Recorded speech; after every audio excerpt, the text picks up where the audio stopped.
Welcome back, friends. My name is Mixonat, and today we're going to be checking out something a little bit different.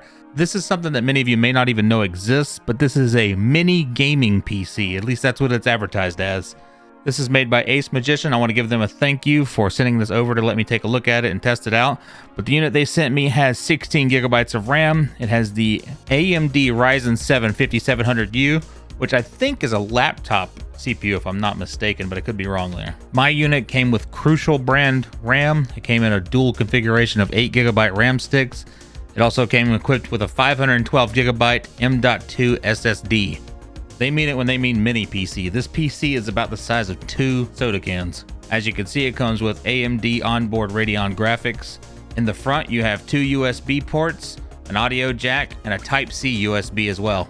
You may also notice this knob at the top. It has 3 different modes it can select from. You have auto mode, performance mode, and silent mode. It appears these modes are designed to be more energy efficient, but during my testing, I left it on performance. Memory expansion is pretty simple as well. With one hand, you can easily open the magnetic side panel and change out your SSDs or your RAM sticks. But enough talking about the specs, let's try out some games.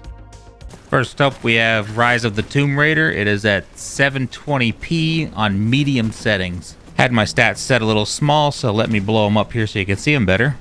The goal with these tests is to try and hit around 30 frames per second at least, and then we'll set the resolution and graphic detail to best suit that frame limit. They're already here. Got to get inside.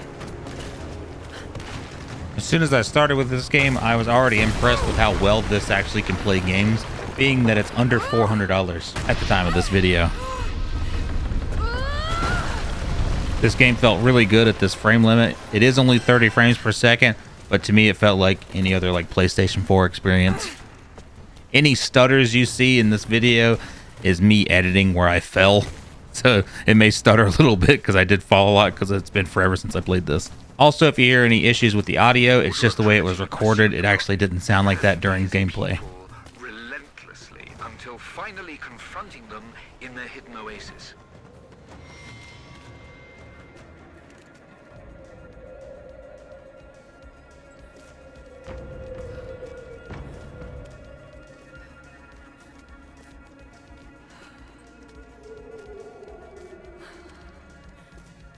Damn it. Come on. Next up, we have Stranded Deep. We're playing at a 1080p on medium. Again, the audio may sound a little funny, but it is not how it was actually sounding during gameplay.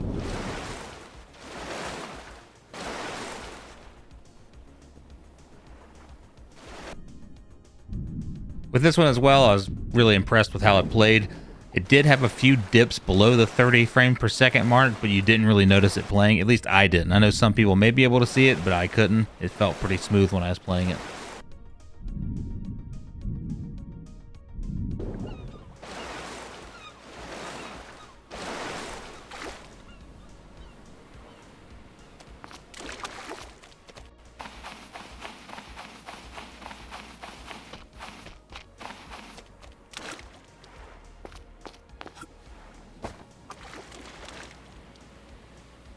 Next up, we have one of my favorite games, Green Hell, and it's running at 720 on high graphics settings.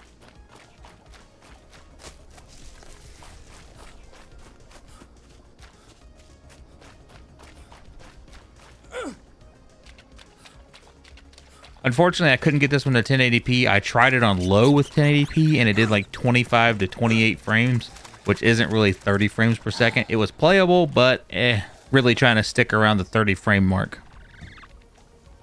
This little PC impressed me more and more with each game. I mean, yes, it isn't perfect graphics or really high settings, but the fact that it can play it at all with just onboard graphics and no GPU is just amazing me.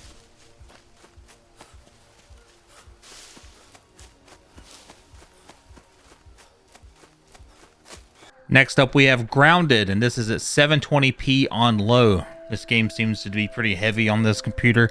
It will play it, but it struggles to keep it at exactly 30 frames. It dips down to like 28, 29 quite a bit. But it seems to play it on low pretty good on 720.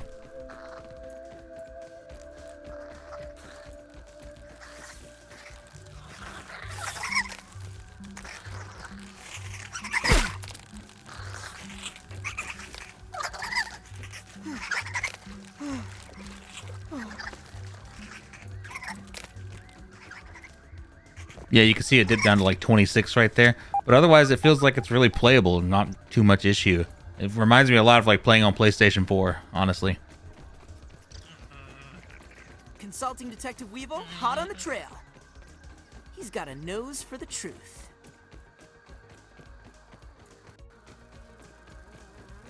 Just for fun, I wanted to try out Dead Rising. It just seemed like a fun game to try out. It isn't too heavy on most systems. And it looks great. It's at full 1080p, and it is running at 60 frames per second, so it has no issues with these older games.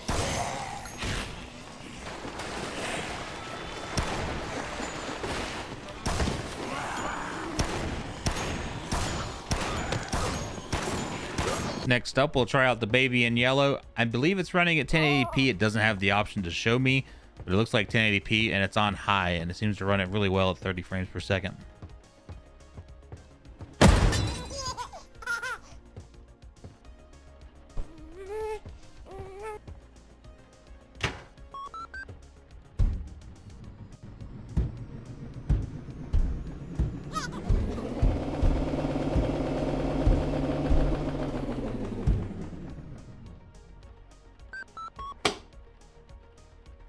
Next up, we have Pacific Drive, and this is on 720p with everything on low. The fact that this can run it at all is pretty amazing, considering I think PlayStation 5 is having frame rate issues right now with it. So it doesn't hold 30 frames stably. It does dip quite a bit, but it could be playable if someone really wanted to.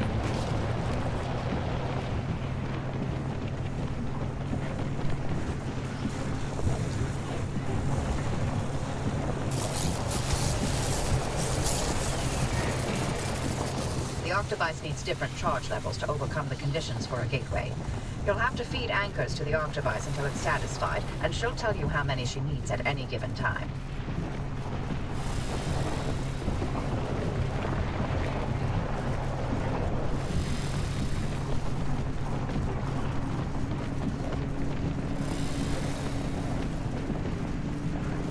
Next up is Sons of the Forest. This is at 720p on low.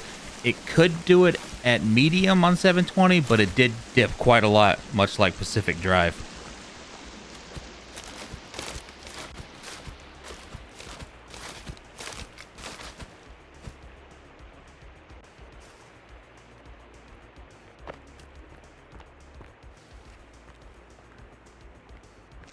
Again, this little PC amazes me. Yes, it's at 720p, but the game actually runs flawlessly.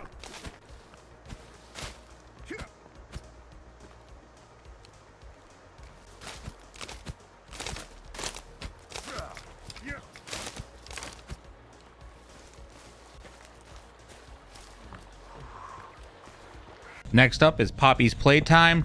This one is at 1080p and it's on better graphics, which I think is maybe the high or medium. It has 4 levels of graphics. It has low, basic, better, and best. So this is the better, so it's pretty high on the graphics. And it seems to run it at 60 frames per second pretty stably.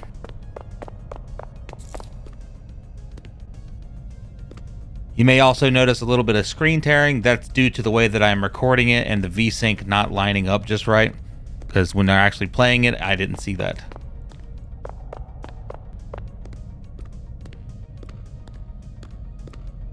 For some reason in this area, we did seem to get a pretty big dip. I'm thinking it's because of the fur on Huggy Wuggy, because it goes away when I look away from Huggy. So that could be the issue.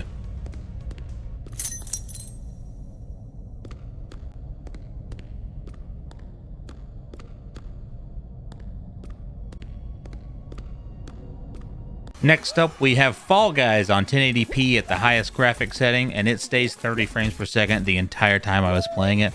This PC would be really good for kids, for games like Fall Guys, Minecraft, and Roblox, but it really reminds me of when my son got into PC gaming and he was still pretty young. I didn't want to buy him a full gaming PC, so I got him like an old Dell Optiplex, I believe, and threw a cheap graphics card in it, and the price came out to be almost as much as this mini PC.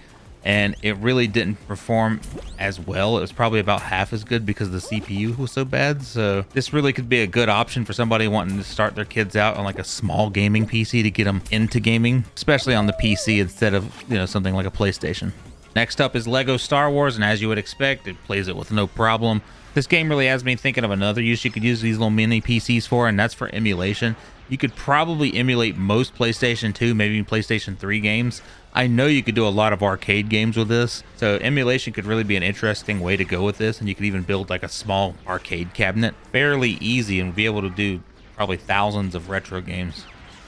Well, there you have it. That's the testing of the AMR5 mini gaming PC from AceMagic. And honestly, I can't think of anything bad to say about this PC. I'm actually editing this video on this PC right now. I use Adobe Premiere Pro, and it's having absolutely zero issues running it. But if you decide you want to get one, I'll leave a link down in the description somewhere where you can order one if you'd like and try it out yourself. Maybe you got a cool idea for it. I think it's a dope little machine. But I hope you enjoyed my first little attempt at a review, and I will be doing some more gaming videos hopefully this week. I love you all, and I will see you in the next one.